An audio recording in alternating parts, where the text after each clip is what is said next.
we are debating right now whether we like this opening music.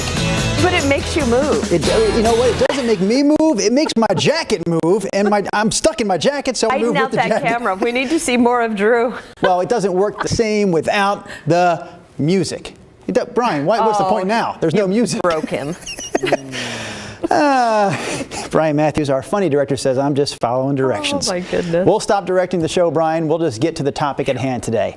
Yesterday, we saw an article about the oldest living person. I was about to say woman, but she was the oldest living person in America who had passed away, and incredible age. There is a picture of the woman, and she died. It's kind of debated actually still whether she was 115 or 116, but we can say this: she lived a long, long life.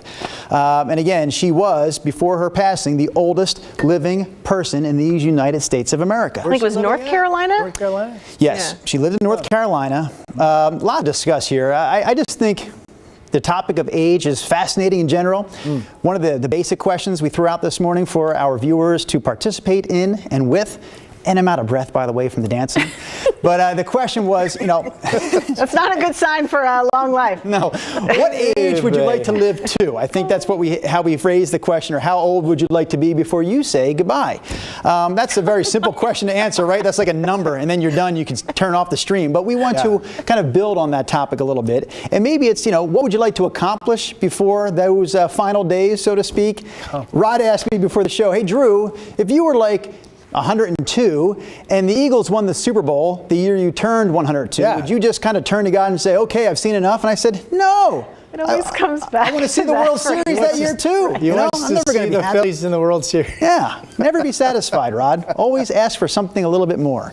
But I am fascinated with people who get up to those 90s and 100s in their age.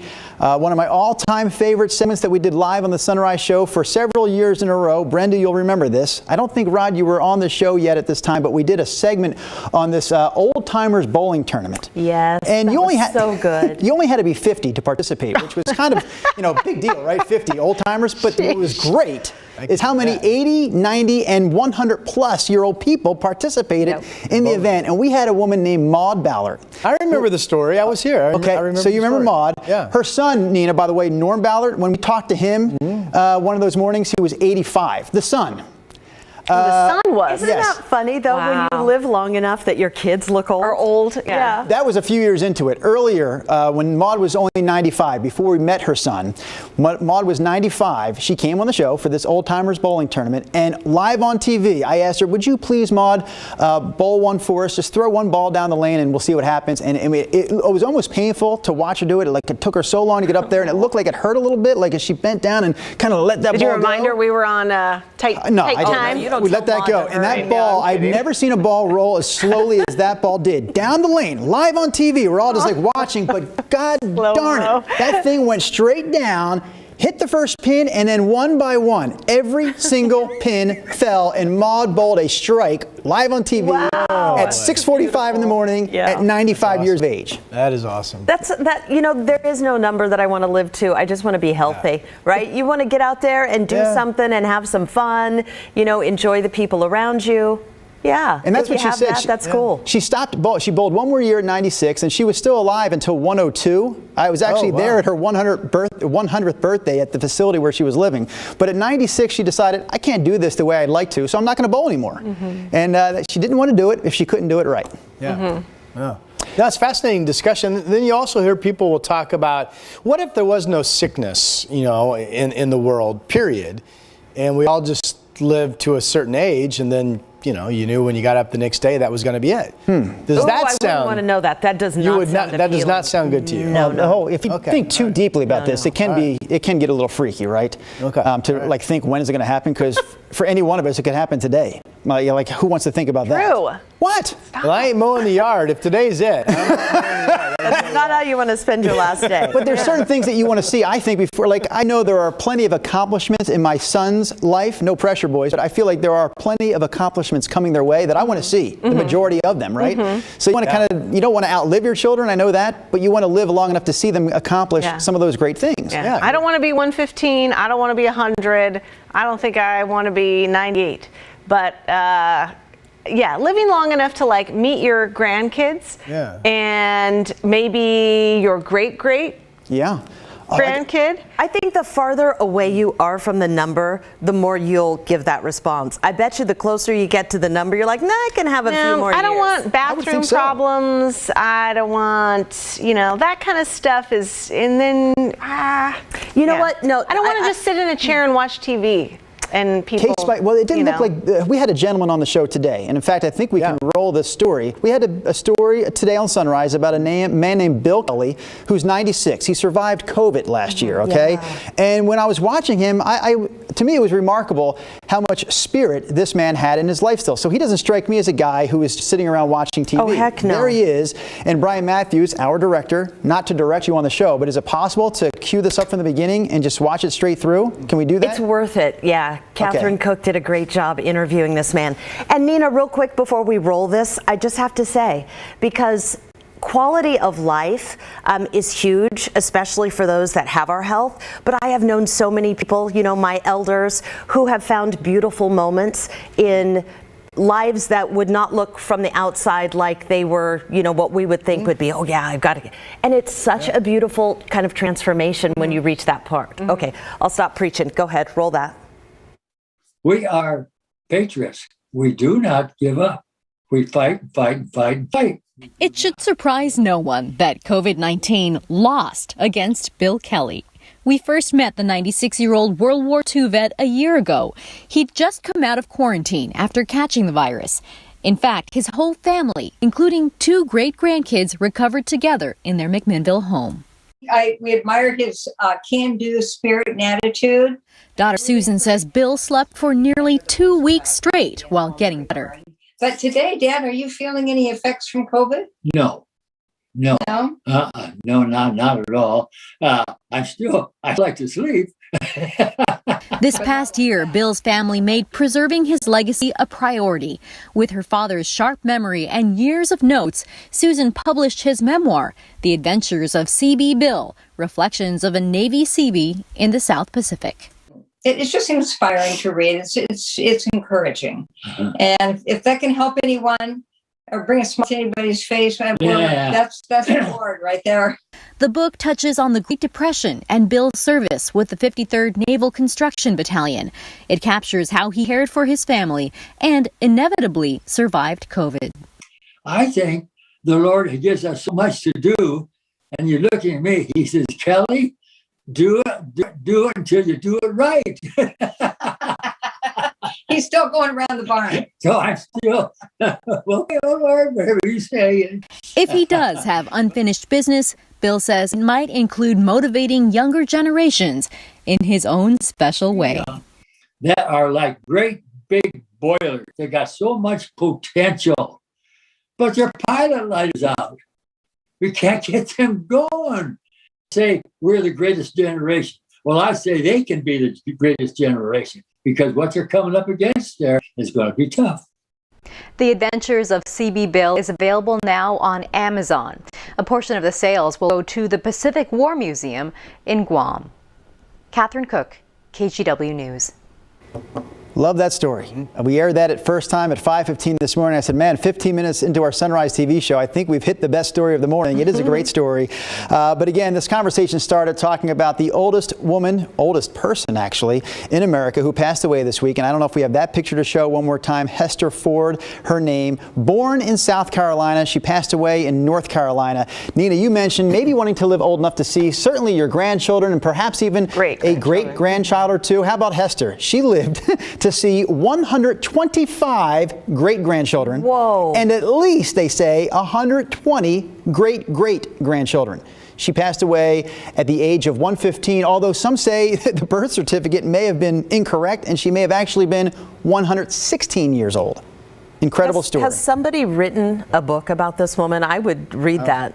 Just the life experience that she's had. Yeah, she had 12 kids herself, the first one when she was 14. Whoa. And from those 12 children came a whole bunch of grandchildren, great-grandchildren, and we just mentioned at least 120 great-great-grandchildren. Okay, people are weighing in on the stream. Angela Barkstraz says, live long enough as long as I'm healthy and active. My grandma was comfortable living until 85.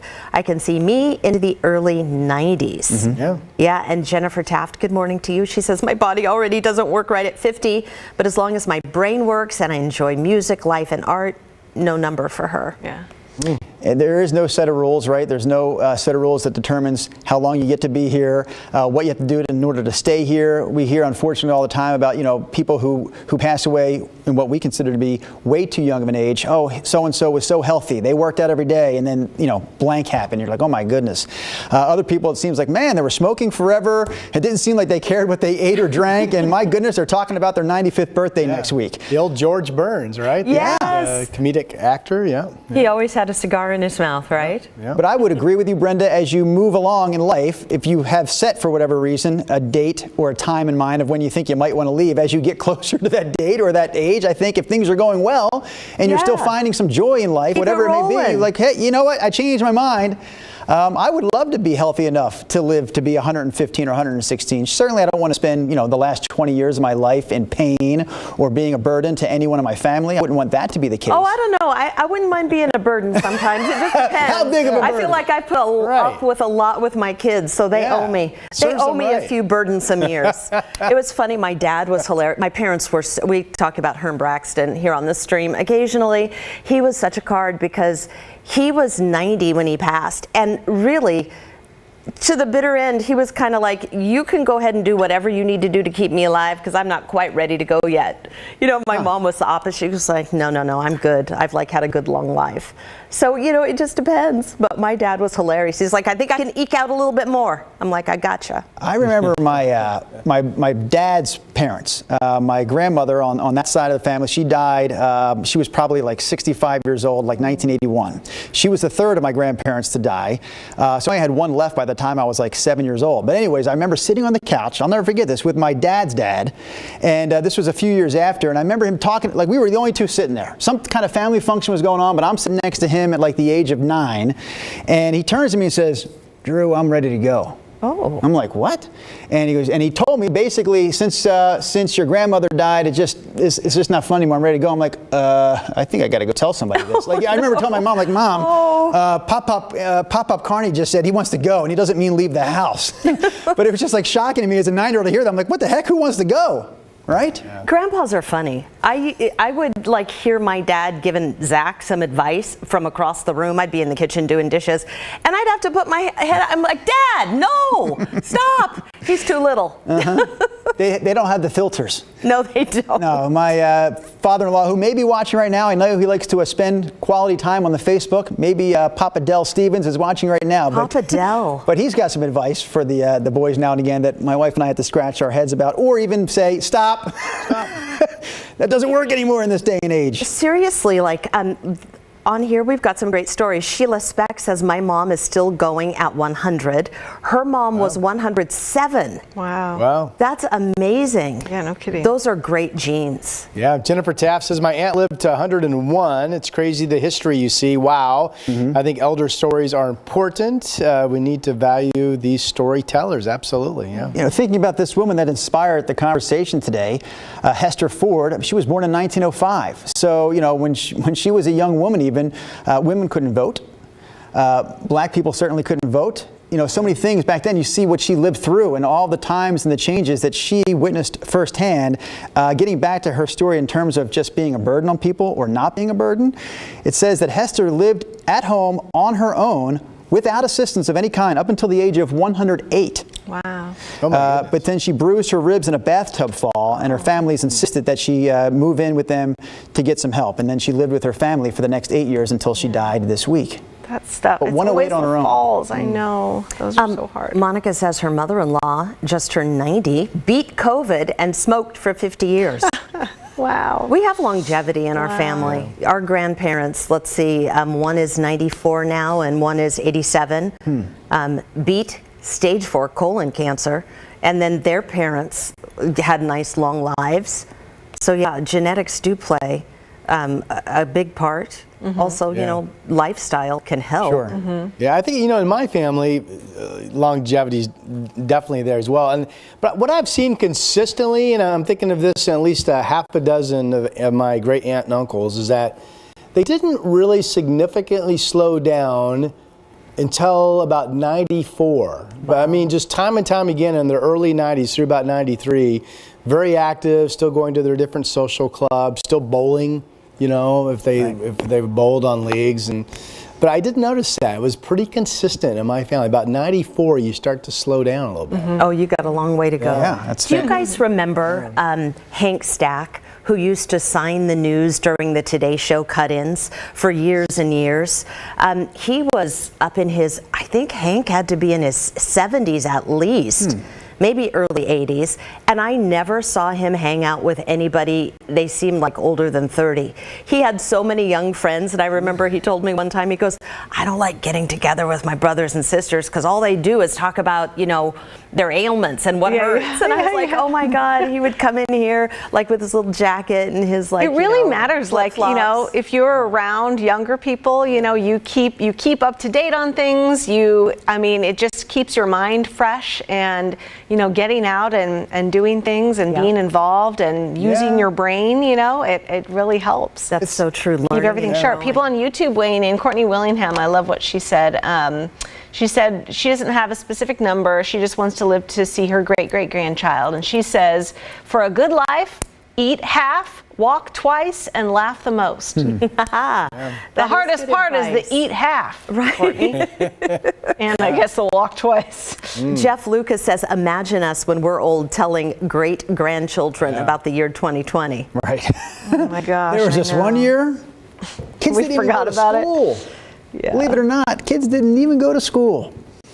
We had to wear masks every day going into the grocery store. Yeah, every day. Yeah, Masks Christy were on. Shirk saying, the sad thing is when all their friends are gone and all their families are gone. Yes, I know. That's why I feel just so terrible, you know, for all the wonderful people that are living in retirement homes and in nursing communities, and nobody comes to visit them, and it is just heartbreaking. You know, I would go and visit my grandparents in their facility in Vancouver, and they had great, you know, like social gatherings, and they were bowling in the hallway. But you know, the people working there would say, you know, a big portion of the folks, you know, here just don't get any visitors hardly, and it's just That's a good thing to keep in mind, you know, if you're looking for volunteer opportunities. And then you hear about all the old folks in some of those assisted living and you know, facilities who are hooking up.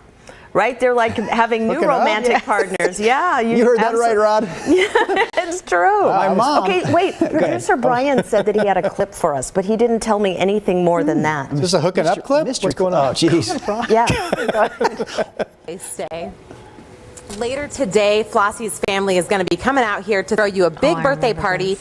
Are you excited for your party? Not one bit. That's going to be me. We like get out. Where was that at? Do we have any? I don't remember. That's awesome. That is so. It's like, who is this girl in my face asking me about this? You want the truth? Here it party? comes.